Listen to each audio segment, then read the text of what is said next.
They sat me down and said, "Your only job is to give us grandchildren. Nothing else matters."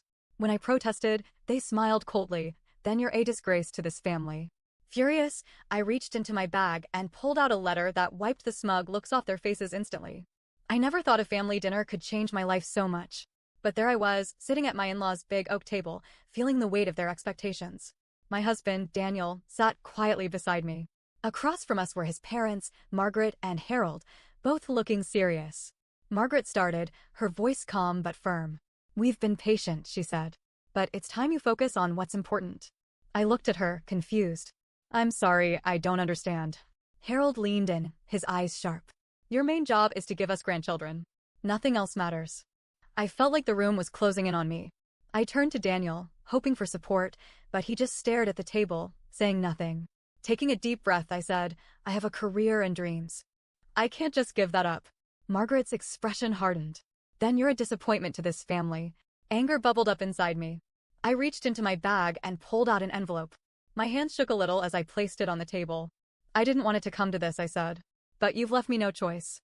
Harold grabbed the envelope and opened it. As he read, his face changed from confusion to shock.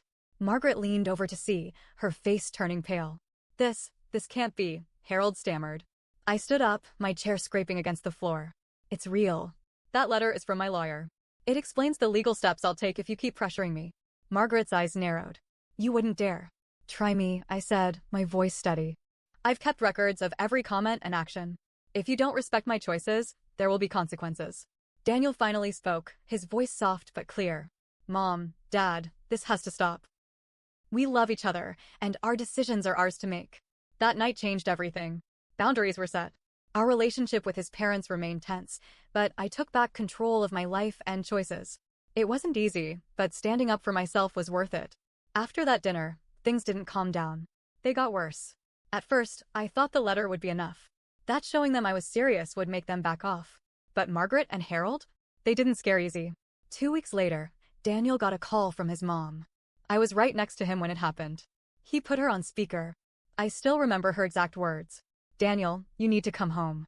Alone. We have something important to discuss." Without her. I raised my eyebrows. Daniel looked uncomfortable, but he agreed. And just like that, they were pulling him back in. That night, he came home quiet. I asked him what they said. He hesitated. "They're just worried about us," he muttered. "Worried? Or controlling?" I shot back. He didn't answer. Just walked into the bedroom and shut the door. Over the next few weeks, Daniel started changing. He'd come home late. Stopped talking much. I caught him texting during dinner, smiling at his phone like he was being coached. It didn't take long to realize he was spending more and more time with his parents. Then one day while cleaning, I found it. A notebook under the bed. Daniel's handwriting all over it. But what caught me off guard was the first page, how to convince her to give them a grandchild. My blood ran cold. There were bullet points, quotes from Margaret, even things I had said that they had twisted. Plans. Like I was some puzzle to solve. Like my body was a project for the whole family. I didn't confront him right away. I needed to think. And I needed proof.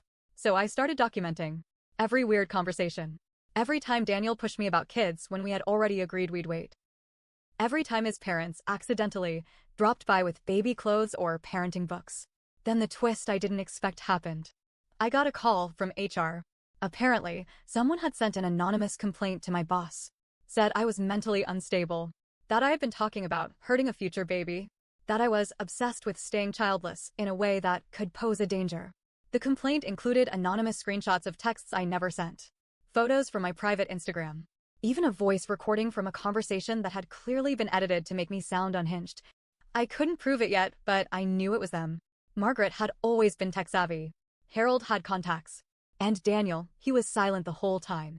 He acted shocked, but his face said otherwise. At that point, I knew it wasn't just manipulation anymore. This was war. And if it was war they wanted?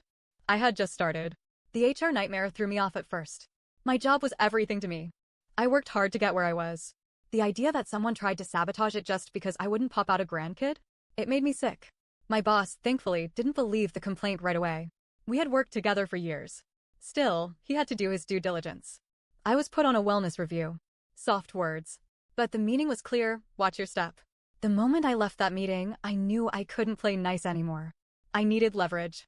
I went back home, and for the first time, I did something I never thought I'd do. I snooped.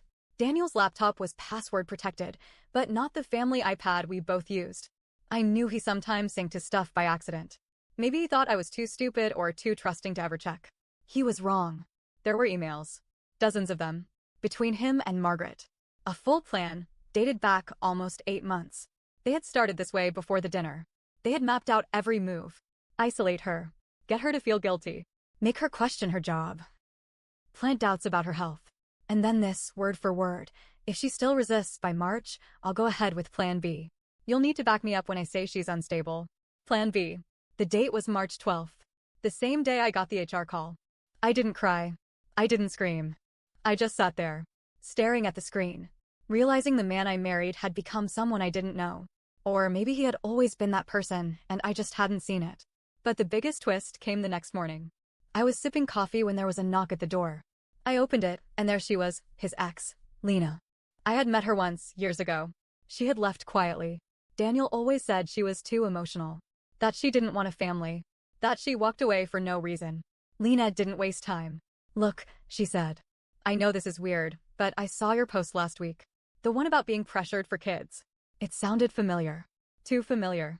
I didn't know if I should come, but I couldn't stay quiet. I invited her in.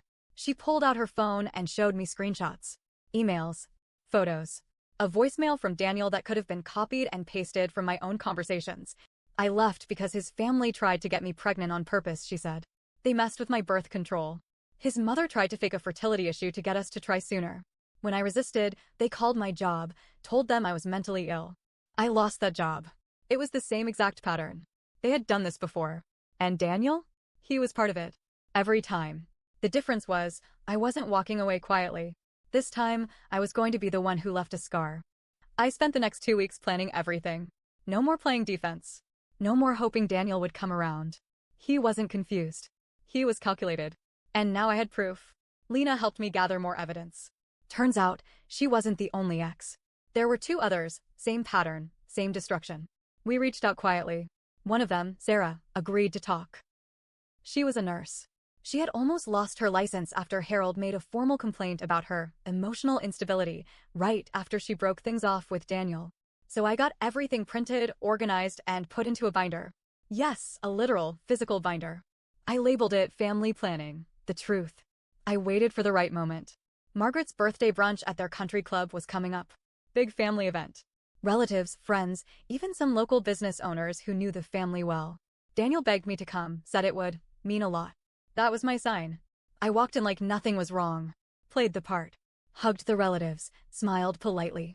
Then, halfway through the meal, when everyone was relaxed and sipping mimosas, I stood up. I'd like to make a toast, I said, raising my glass. Margaret beamed. How lovely, dear.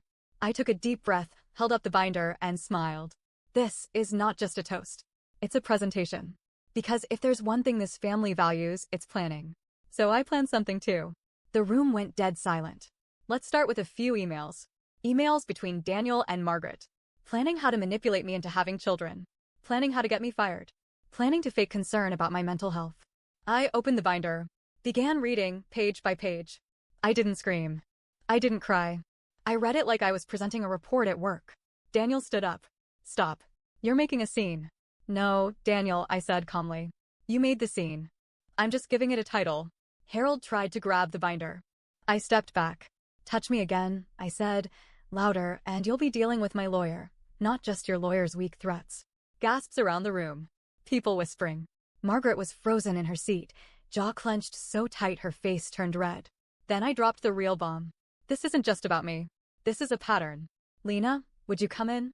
Lena stepped forward from just outside the patio doors. She'd been waiting.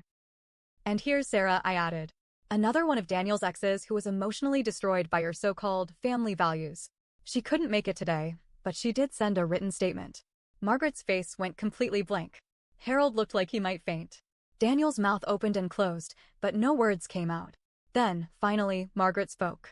You think you're so clever? You think exposing us in front of strangers will make you look better? You're still barren. You're still selfish. That was it. The last piece of the puzzle. I turned to the crowd, full of business associates and family friends. Did you hear that? Barren. Selfish. That's how this family speaks to women who won't give up their identity. A woman from Daniel's cousin's table stood up. I lost my job last year because I chose not to have kids. If your family tried to ruin her career, they're monsters. Others began murmuring. Some stood and left.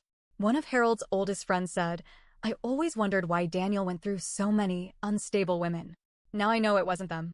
The fallout was instant. Daniel tried to pull me aside. I didn't let him. Margaret stormed out, dragging Harold behind her. Their perfect image? Shattered. Daniel sent me 1,000 messages over the next few days. Apologies. Excuses. Voice notes. The works. I didn't respond. I filed for divorce. Quietly. Efficiently. The HR investigation at my job? Dropped. I handed over evidence of the fake complaint. They apologized. My boss even offered me paid leave to rest and reset.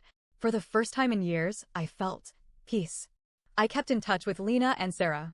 We became something like a little recovery group. Not just from Daniel, but from people like him. People who think they have a right to decide what your life should look like. Sometimes I still get angry. Or sad. Or both. The betrayal stings. But mostly, I feel strong. Because I didn't let them win. I stood up, and I made sure they'd never forget it.